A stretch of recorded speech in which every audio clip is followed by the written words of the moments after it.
деҳаи тӯсқалъаи ҷамоати Миралӣ Маҳмадалии Нуҳияи Восе. дар ин гӯшаи орому сабзи Тоҷикистон, деҳаи паҳлавонпарвари Тӯсқалъаи Нуҳияи Восе тифле зиндагӣ мекунад, ки орзуҳои бузургро дар дил мепарварад. ӯ Суҳайб Файзов мебошад, навраси бо ирода, ки аз айёми кӯдакӣ роҳи варзишро интихоб намуд.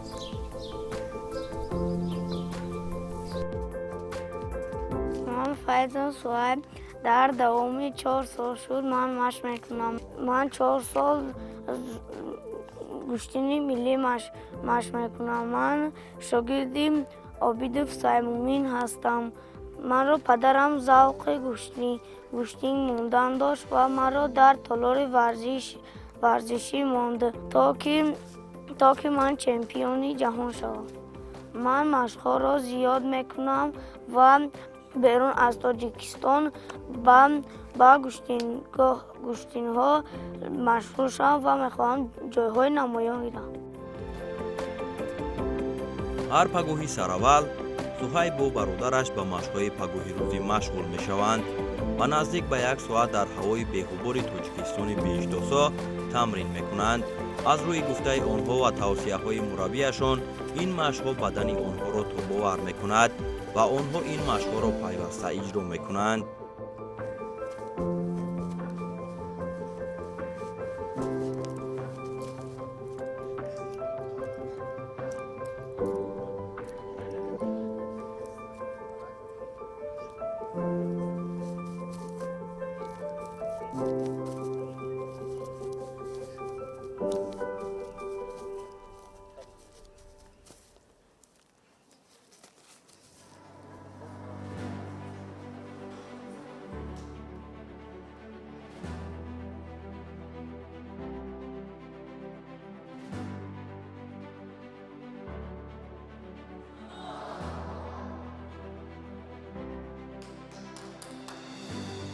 аз овони хурдӣ шӯру шавқи Суҳайбро падараш дида, ӯро барои тамрин кардан ба толори варзишӣ бурд, то ки ба варзиш машғул бошад.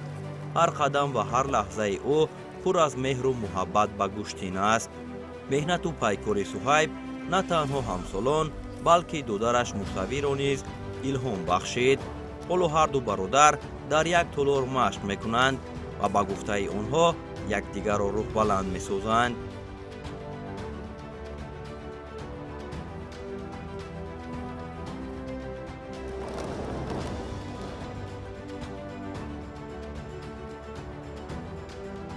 ҳоло ки дар муассисаҳо таътили тобистона аст, Суҳайб бо бародараш Мусаввир барои тамрин кардан ба шаҳри Душанбе омадаанд ва талош карда истодаанд, ки ҳунарашон сайқал ёбад. айни ҳол онҳо зери роҳнамоии мураббии таҷрибадор Саймумин Обидов машқ мекунанд. ӯ ҳар рӯз бо сабр ва заҳмат қадаме ба сӯи орзуҳояш наздик мешавад.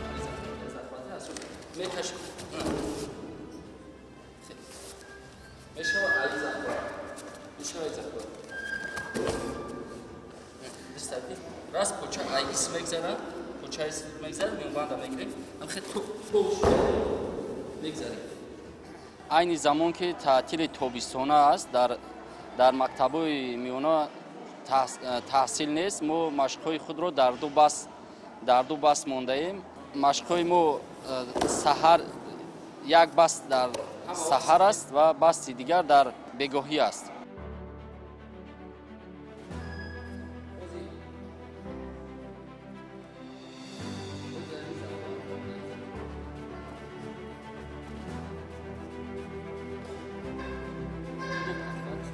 дар як ҳафта дар ин толори варзишӣ наврасон 5 рӯз ба тамрин машғул мешаванд.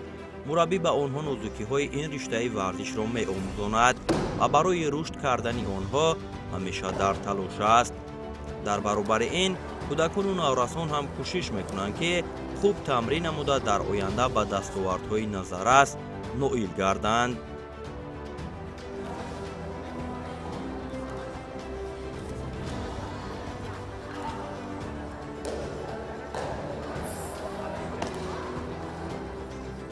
устодамон Обидов Саймумин ҳама нозукиёи ин риштаи варзишро ба мо мефаҳмонад, то ин ки мо дар мусобиқаҳо ин гуна нозукиёнро иҷро карда ба дар мусобиқаҳо ғолиб ва сарбаланд гардем.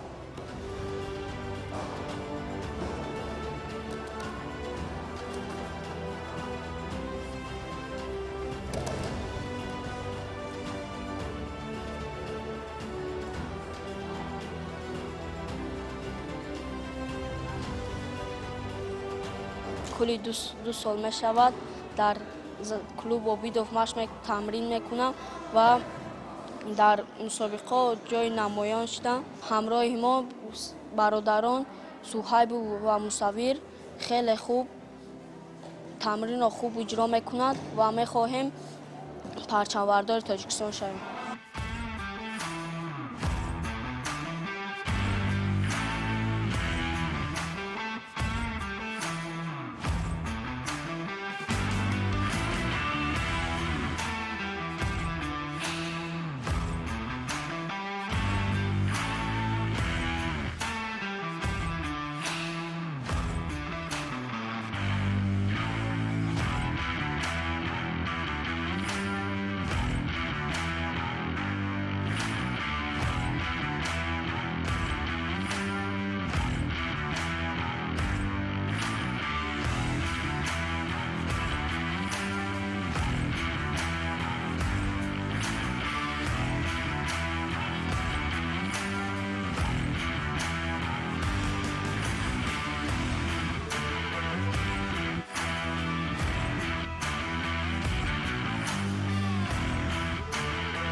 من از 4 سال شرکت در این طوله ورزشی مشق کرده استادم. در چند مسابقه اشتراک کرده استادم. جای در کم دوم گرفتم و برادران ما صهیب و مصور در این طوله مشق کرده استادم. معلم ما Обидов Саймумин نازکای گوشین رو به ما نشان میده که ما در مسابقه اموال استفاده بریم.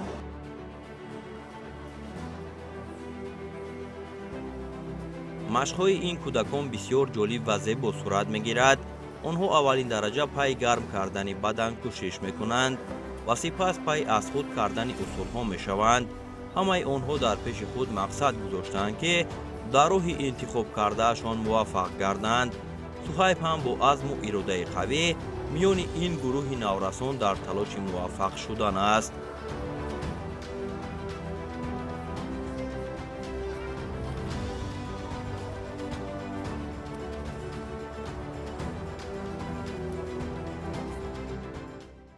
файзу суҳайб тӯли 2 сол мешавад ки дар толори мо тамрин менамояд ва дар баробари худ додари худро низ ба тамрин ҷалб кардааст ки ӯ ҳанӯз 6 сола мебошад. Файзов Мусавир дар муддати 2 сол дар мусобиқаҳои дохили муассисавӣ ва мусобиқаҳои шаҳрӣ ба дастовардҳо ноил гаштанд. дар чандин мусобиқаҳо сазовар ҷойҳои аввал ҷойҳои дуюм гаштанд. ба наздикӣ як мусобиқа доштем, дар ҳамин толор байни муассисавӣ мусобиқа доштем. ҳарди бародарон сазовари ҷойҳои намунавӣ гашта буданд. бародарон Суҳайбу Мусаввир хеле зиёд машқ мекунанд. онҳо аз тамрину машқҳо қафо намонда дар мусобиқаҳо чусту чолок мебошанд.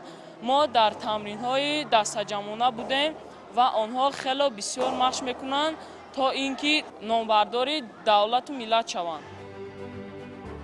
бо вуҷуди наврасияш суҳайб аллакай дар мусобиқаҳо низ иштирок мекунад.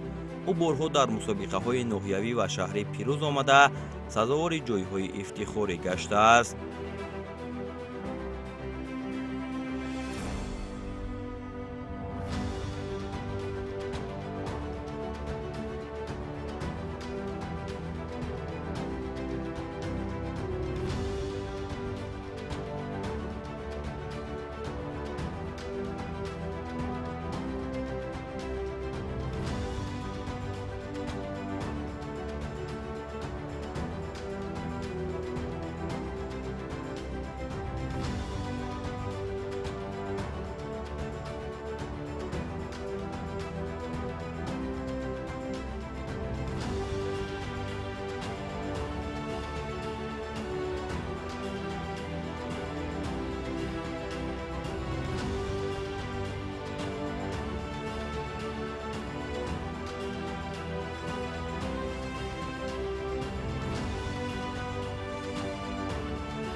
дар давоми 4 соле ки ман машқ мекардам, ман бисёр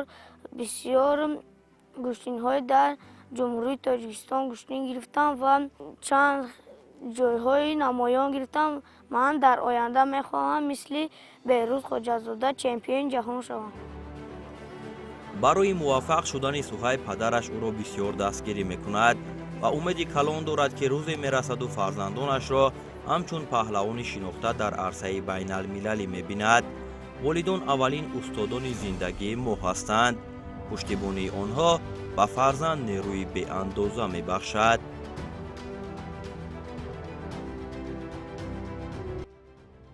дар ин маврид падараш бисёр дар ин кор бисёр шавқи завқи худаш бисёртар аст ва падараш бисёр талошаш бисёр хуб аст ки фарзандони ман дар оянда парчамбардори ҳамин давлату миллат гарданд ва ба мисли варзишгарони дигар ба мисли Хоҷазода Беҳрӯз, Сомон Маҳмадбеков, Темур Аимов, Эмомалӣ Нуралӣ, Ҷейбов Обид дар арсаи байналмилалӣ фарзандони мо низ парчамбардор бигарданд.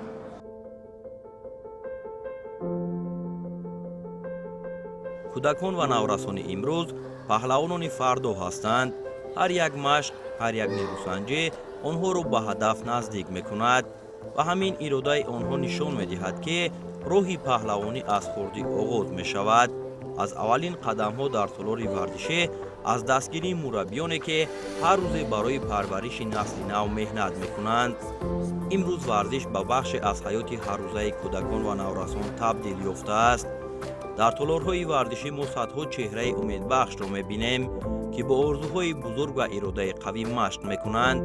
онҳо медонанд ки паҳлавонони воқеӣ шудан заҳмат, тарбия ва интизоми баланд мехоҳад. дар баробари Суҳайб бархе аз ин наврасон ҳам дар рӯзҳои таътили тобистона аз ноҳияҳо ба шаҳр омаданд, то ҳунари худро дар толорҳои муосир сайқал диҳанд. ин сафарҳо на танҳо омӯзиш, балки мактаби зиндагӣ барои онҳо аст. дар ин ҷо дӯстони нав пайдо мекунанд, таҷриба меомӯзанд ва орзуи бузург боло бурдани парчами ватанро дар майдонҳои ҷаҳонӣ дар дил мепарваранд. ман Рустамов Абдураҳим аз ноҳияи Темурмалик ва ин толор машқварзӣ омадам, ки ман тӯли 1 моҳ аст ки дар ин толор машқ мекунам ва ман мехоҳам ки мисли Темур Раҳимов ва Беҳрӯзи Хоҷазода ва дигар варзишгарон дар чемпиони ҷаҳон ва олимпӣ иштирок варзам. дар шаҳри Душанбе тамрин карда истодам ва мехоҳам як таҷрибаи хубтару беҳтар гирам ва дар оянда дар мусобиқаҳои байналмилалӣ сазовори ҷойҳои намоён гардам.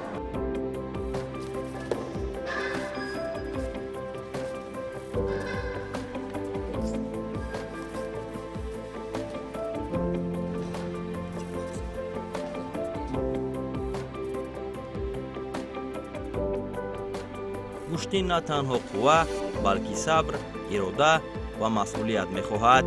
дар баробари дигар варзишгарон Суҳайб ҳар рӯз инро собит мекунад. ӯ медонад ки танҳо бо меҳнат ва садоқат метавонад ба комёбӣ расад. роҳи интихоб кардаи Суҳайб Файзов пайроҳаи ирода, заҳмат ва орзуҳост. ӯ намунаи равшании он аст ки ҳар кӯдак бо меҳнату сабр метавонад ба қуллаҳои баланд бирасад ва ин танҳо оғози роҳ аст.